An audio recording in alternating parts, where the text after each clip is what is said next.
আজি মই আপোনালোকলৈ লৈ আনিছোঁ লাই দি বনোৱা ব্ৰইলাৰ মাংস।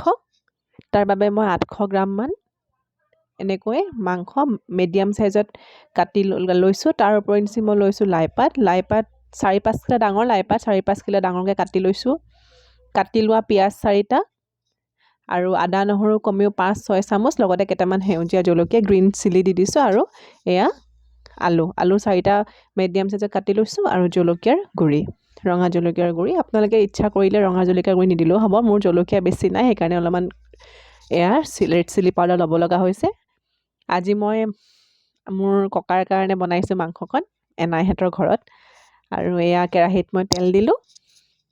তেল আন্দাজমতে দিব। মই তেল 5-6 চামুচমান ডাঙৰ চামুচেৰে টেবুল স্পুনে দিছোঁ। বহুত বেছি তেল নালাগে, মাংসত মই বেছি লোৱা নাই, সেইকাৰণে তেল জোখমতে লৈছোঁ। এতিয়া মই কি কৰিম, পিঁয়াজখিনি দি দিম। মই এনেই মাংস বনালে মানে আদা নহৰু পিঁয়াজ আটাইখিনি একেলগে দি ভালকৈ ৰঙচুৱাকৈ ভাজি পেলাই মাংসখন বনাওঁ। কিন্তু ইয়াত যিহেতু আমি বেলেগ মছলা ব্যৱহাৰ নকৰোঁ, আদা নহৰু গোন্ধটোৱে আমি ধুনীয়াকৈ মাংসখন জুতি উলিয়াব লাগিব। সেইকাৰণে পিঁয়াজখিনি ভালকৈ গল্ডেন ব্ৰাউন হোৱালৈকে ভাজি ল'ম। গল্ডেন ব্ৰাউন নহ'লেও হ'ব, অলপমান ভাজ খোৱালৈকে, পানীটো শুকোৱালৈকে পিঁয়াজখিনি ভাজি ল'ব লাগিব।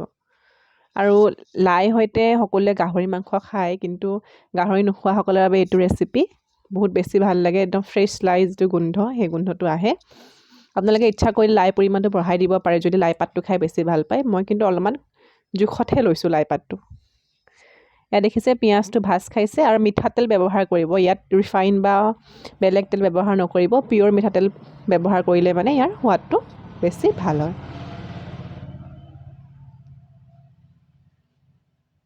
এয়া দেখিছে পিঁয়াজখিনি ভাজি লৈছোঁ। আৰু এতিয়া মই ইয়াত দি দিছোঁ আন্দাজমতে নিমখ।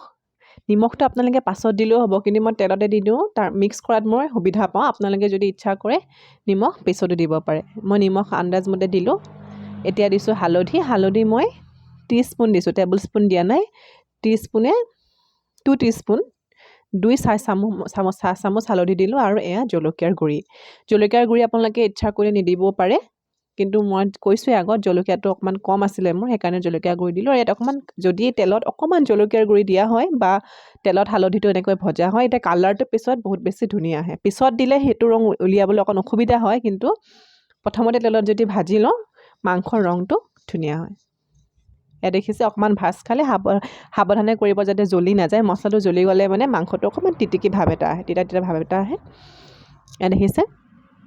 এতিয়া মই ইয়াত দি দিছোঁ মাংসখিনি। 800 গ্ৰামমান হ'ব, 1 কিলো মাংস নহয়, 800 গ্ৰামমান, 700-800 গ্ৰাম জোখৰ মাংস লৈছিলোঁ। এতিয়া মই এইখিনি ভালকৈ লৰাই দিম। একেবাৰে চিম্পল, ইয়াত একো মছলা ব্যৱহাৰ কৰা নাই, কোনো পেকেট মছলা বা জিৰা হওক বা বেলেগ ধনিয়াৰ গুড়ি বা কিবা একোৱেই ব্যৱহাৰ কৰা নাই। অকল আদা নহৰু, কিন্তু আদাৰ পৰিমাণ আৰু নহৰুৰ পৰিমাণটো অলপ বেছিকৈ লাগিব। তাত যদি জলকীয়া সৰহ খোৱাসকলে জলকীয়া বেছিকৈ দি দিব পাৰে। মই জলকীয়া 3-4টামান জলকীয়া একেলগে খুন্দি দিছিলোঁ। আপোনালোকে জলকীয়া বেছি খালে জলকীয়াৰ পৰিমাণটো বঢ়াই দিব।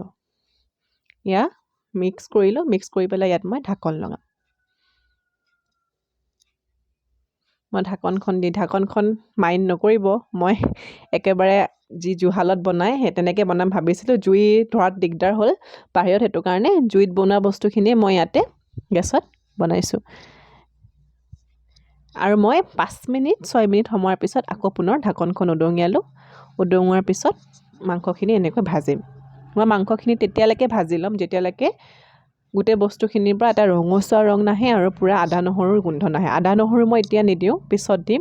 নহ'লে কি হয়, প্ৰথমতে দি দিলে মানে আদা নহৰুৰ গোন্ধটো মানে বাকী মাংসৰ গোন্ধটোৱে ডমিনেট কৰি দিয়ে, বস্তুটো গোন্ধটো একেবাৰে নোহোৱা যেনেই লাগে। লাষ্টত মাংসৰ যিটো এটা গোন্ধ থাকে, সেই গোন্ধটো মই পাওঁ, মানে সেইটো হয়তো সকলোৰে ক্ষেত্ৰত তেনেকুৱা হয়।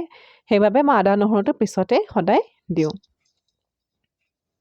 ইয়াত দেখিছে মই আকৌ 3-4 মিনিট ঢকাৰ পিছত ঢাকনখন দাঙি চালোঁ। এতিয়া অলপমান ফ্ৰাই হোৱাৰ দৰে লাগিছে মাংসটো। এতিয়া মই ইয়াত দি দিম আলু আৰু থেতালি লোৱা আদা নহৰু।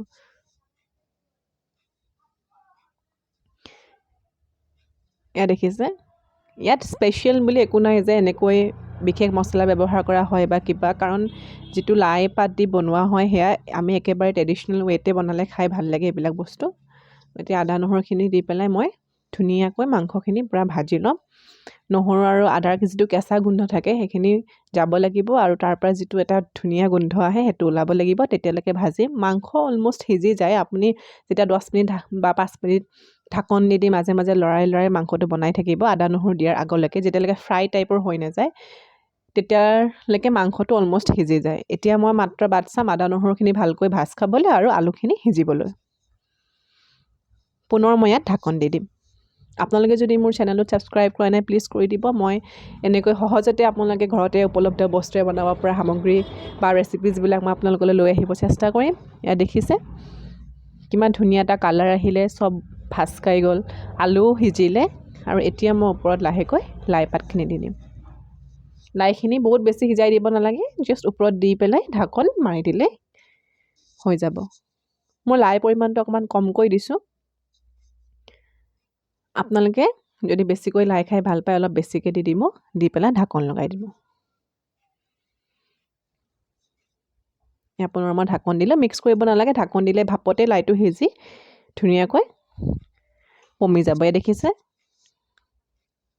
এতিয়া মই এইখিনি ভালকৈ তেল বা মাংসৰ সৈতে মিহলি কৰি দিম।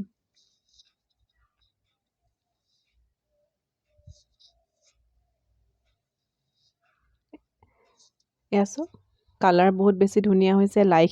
লাইখিনিৰ যিটো গ্ৰীণ কালাৰ সেইটো মানে আছে।